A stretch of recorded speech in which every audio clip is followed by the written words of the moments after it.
go. I'm going to close the garage door. There we go. So, we're in our 1991 Mustang GT. I got this car in 1991, so I'm the only owner of this car, and I've taken good care of it. This is my high school graduation car out in California, Agora Hills, California. And we're going for a ride today. Take on this car, show you guys how well I've taken care of it, give you little pointers on the car itself and what I've known about the car for those of you just getting one of these Foxbody Mustangs. And so let's go for a ride. Sounds good. So this car, like I said, is a 1991 GT. It is, I assume that it's legal in California if there were any extra requirements for that. It's a 5-speed, which I think is the only way you're supposed to get a Mustang, if I'm not mistaken. And turn the music off. And I've done a couple things to this car. Just, I think they call it the 10-minute tune-up, but it involves bumping up the timing, removing the air silencer box, and let me think of other things. I put a K&N air filter in it. I put Borla exhaust on it. And I'm trying to think what else. I think that's pretty much it. I wanted to keep this car stock, and that's what I've done. And it's been a daily driven car from 1991 up through, let's see, 1999 to 2000. After that, then I started not driving this so much. I probably put maybe 2,000 miles on it a year now.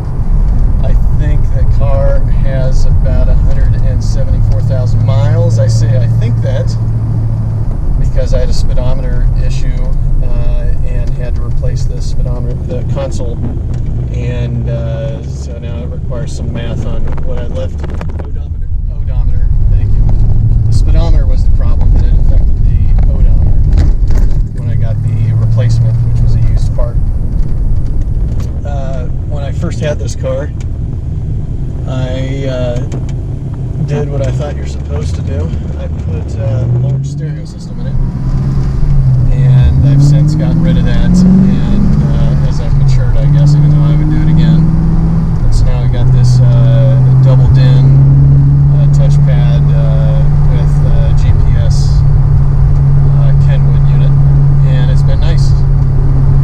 And so the more I think about it, some of the other things I've done to the car is I've added suspension, lowering suspension, and additional, I think there's a sway bar in the front and rear, and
cleanliness of it.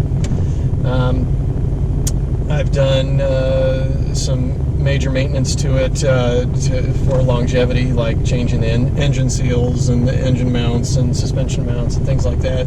Just things that if you're going to keep a car like this long, that really should do to make the drive smooth, and it really has. So, like I said, I got this car in California.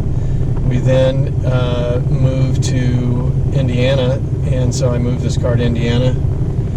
Didn't drive it too much there. Actually, it was for me in college, but Indiana, and then after I finished college, I had this car in Florida, so it had a plate in Florida then. And then I moved this car to Nevada, and I had a plate in Nevada, and now we're in Arizona, and this is where this car has stayed. I've been interested in the new GT500s, so I can have two Mustangs instead of this one, but this car's been really reliable, actually. I've got the air conditioning on. You know, like I say, every component in this car works. The ashtray is something that tends to give out on people, and this one works as it was when I first got the car. The center console, you know, nothing's broken, all's in good shape. So,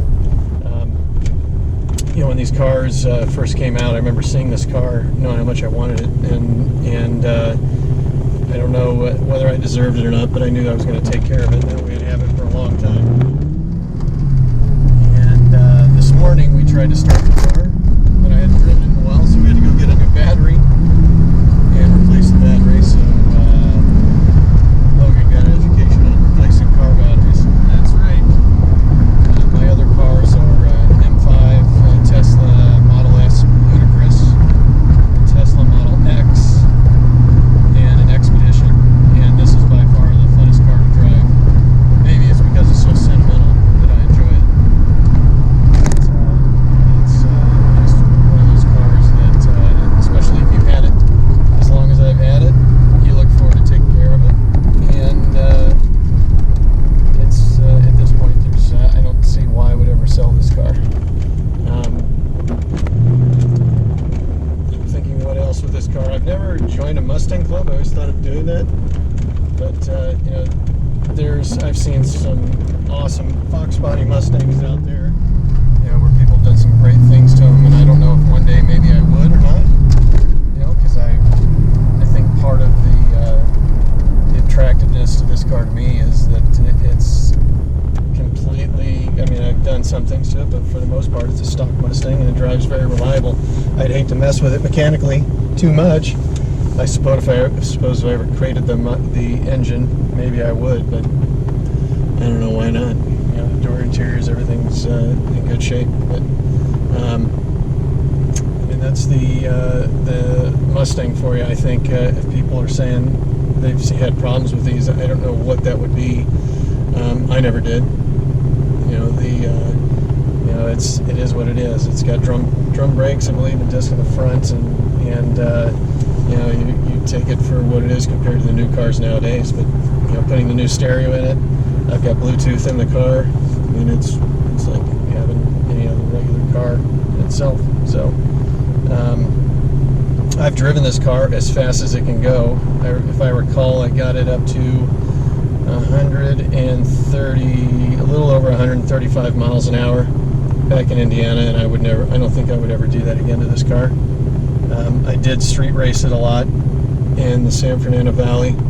I never won any of those races, you know, but it was fun to do, and I do remember those days.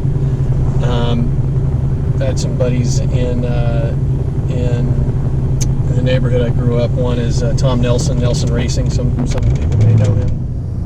He'd take me out and try to show me how to do this and drive it right, and hopefully I learned some of that. He's since gone on and made quite a life for himself out of in the car world, which is no surprise. He was always in the cars, so it was kind of fun. I'm trying to think what else. I mean, the stock gears are stock. I've not changed the headers or the intake. I once bought one of those B303 cams and was going to replace it, and then replace the cam, and then realized all the things that go into doing that if you're going to do it right. And so I went ahead and sold that, and I'm kind of glad that I did. So I'm thinking what else in the engine compartment. There would be, I think I have to say, the coolest thing I did to this car that really made the biggest performance difference when I did it was when at least back in the day, it was, I think they called them split fire spark plugs or something. They may still make them, where it was basically high performance spark plugs. I installed those along with bumping up the timing, installing a K&N air filter, and removing the air silencer. And when I did all of that at the same time, it really made a difference. It sounded cooler when you remove that air silencer out. And I felt like I noticed a difference because I had driven it completely stock for quite some time. In the more recent years is when I've added the suspension and replaced or updated stereo system along with the alarm system in the car. So that's it. I'm now at the AutoZone. We're going to change out, or we're going to give them back this core of the old battery so I can get some money back. So there's your drive in a Foxbody Mustang.